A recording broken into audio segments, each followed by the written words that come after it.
Aims এর proposal কখনো কেন্দ্র সরকার দেয়নি। অমিত শাহ বারবার মিথ্যে কথা বলে। অমিত শাহ গুজরাটি মিথ্যেবাদী।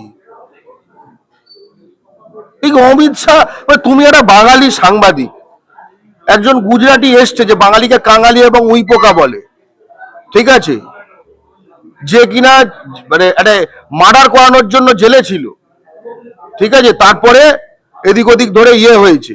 একটা কথাই বলার, এই যে অমর্ত্য সেনকে ডাক করাচ্ছে না, অমর্ত্য সেনকে ডাক করিয়েছে, জয় গোস্বামীকে ডাক করিয়েছে, ওসব ছেড়ে দাও, আমার বাপ মাকে ডাক করিয়েছে।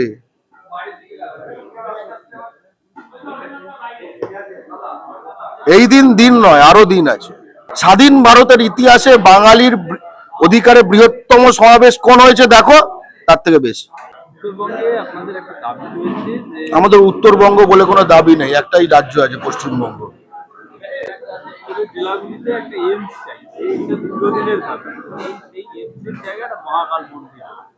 এমস এর জায়গায় হয়নি, ইনফ্যাক্ট এমস এর জায়গা আমরা দেখিয়ে দিয়েছি, ঠিক আছে। ফার্স্ট অফ অল এমস সৃষ্টি করবে হচ্ছে কেন্দ্রীয় সরকার। হ্যাঁ, না না না, আমার দেওয়া আছে। পশ্চিমবঙ্গ সরকারের জমি দেবে কি দেবে না এটার জন্য অপেক্ষাই করতে হবে না, আমরা সেই সমাধান করে দিয়েছি। কারণ এটা নিয়ে তো জট হয়, ঠিক আছে। প্রথম ফার্স্ট অফ অল একটা প্রপোজাল থাকতে হবে, রাইট? প্রপোজাল কোনো আসেনি দ্বিতীয় এমস এর। আমরা যেটা বলছি, এবং এই জমি নেই, আছে, দিচ্ছে দিচ্ছে না, এই ফ্যাকড়া করে জিনিসগুলো করা হবে না। আমরা এদের চিনি, এই তৃণমূল, বিজেপি, এইসব পাবলিকগুলোকে আমরা চিনি, তো আপনারাও চেনেন। কথাটা হচ্ছে যে জলপাইগুড়ি জেলার দোমোহনীতে 600 একরের বেশি জমি আছে রেল মন্ত্রকের, যেটা গত 70 বছর ধরে আনইউজড বলবো না, ওখানকার জমি কেটে কেটে, মাটি কেটে কেটে অবাঙালি হিন্দিভাষী জমি মাফিয়ারা ওটা খায়, এটাই হচ্ছে ওটার একমাত্র কাজ।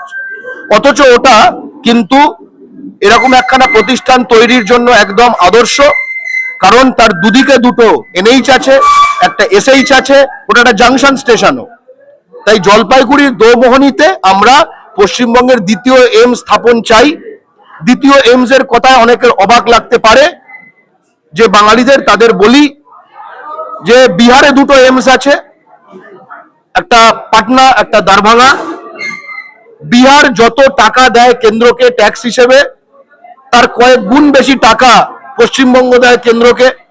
তাহলে বিহারে দুটো এমস ডিস্ট্রিবিউটেড, ওয়েল ডিস্ট্রিবিউটেড, আর পশ্চিমবঙ্গ একটা লম্বালম্বি রাজ্য, তার ওদের থেকে বেশি টাকা দেয়, সেখানে একটা এমস কুকুরের মাঝে হাড় ছুঁড়ে দেওয়ার মতো লড়ে মর এই করে দেওয়ার, এবং সেটাকে বেসাতি করে তারপরে বাঙালির মধ্যে, বাংলার ভূমিপুত্রদের মধ্যে বিভেদ এর রাজনীতি।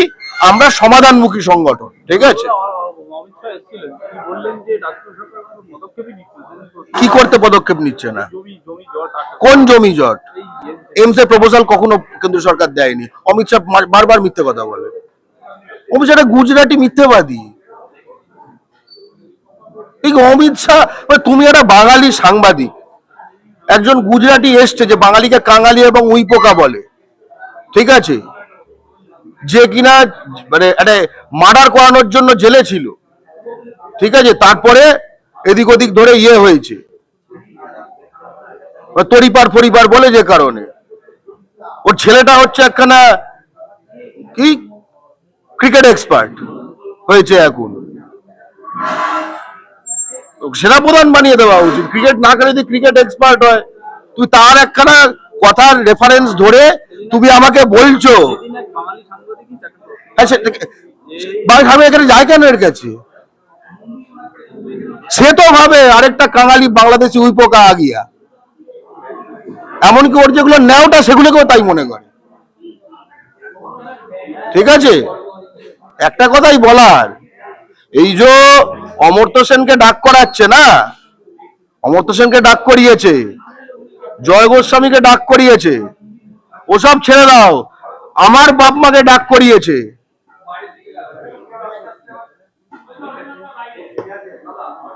এই দিন দিন নয়, আরো দিন আছে, বুঝতে পেরেছো তো? এই তো বলেছিল ওই যখন বিদ্যাসাগরের মূর্তি ভেঙে দিয়েছিল, যখন মানে কি বলেছিল যে অষ্টধাতুর বানিয়ে দেবে, মানে অ্যাটিটিউডটা বুঝতে পেরেছো? তোমার গল্প বলি তাহলে বুঝে যাবে এদের অ্যাটিটিউডটা। দ্বিতীয় বিশ্বযুদ্ধের সময় এখানে অনেক মার্কিন পল্টন ছিল, ঠিক আছে? তো বর্ধমানের কাছাকাছি একটা ঘটনা, একজন ঝুড়িতে অনেকগুলো ফল নিয়ে বসেছিল, বাঙালি, খালি গায়ে, বুকে চুল টুল ছিল। তো মার্কিন যে সে একটু ওই আর কি কালো লোক, এগুলো তো মানুষ মনে করে না, অত্যাচারী, কি করেছে, খামচাতি না বুকের চুলগুলো একদম ছিঁড়ে নিয়েছে দম করে, রক্ত পড়তে শুরু করেছে, বুঝতে পেরেছো তো? তখন সে একটা টাকা ওখানে, তখন বড় টাকার নোট একটা ছুঁড়ে দিয়েছে তার দিকে,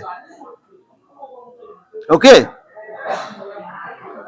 এদের সঙ্গে এই অমিত শাহ ফমিতের সঙ্গে বাঙালির এই সম্পর্ক এরা বোঝে না, বা বুঝলেও এদের এসে যায় না যে বিদ্যাসাগরের মূর্তি ভাঙা মানে বাঙালি কিন্তু রক্তক্ষরণ ঘটানো, ঠিক আছে? দুরকম বাঙালি আছে, একটা জাতীয়তাবাদী বাঙালি আর একটা হচ্ছে জাতিদ্রোহী বাঙালি। জাতীয়তাবাদী বাঙালি কি করবে, সেই সময় হাতে যা আছে, যদি ওই বাটখারা থাকে, সে ওই মার্কিন পল্টনের বাটখারা দিয়ে মাথায় ছুঁড়তো, একদম মাথা মাথা ফাটিয়ে দিত, যা হয় দেখা যাবে।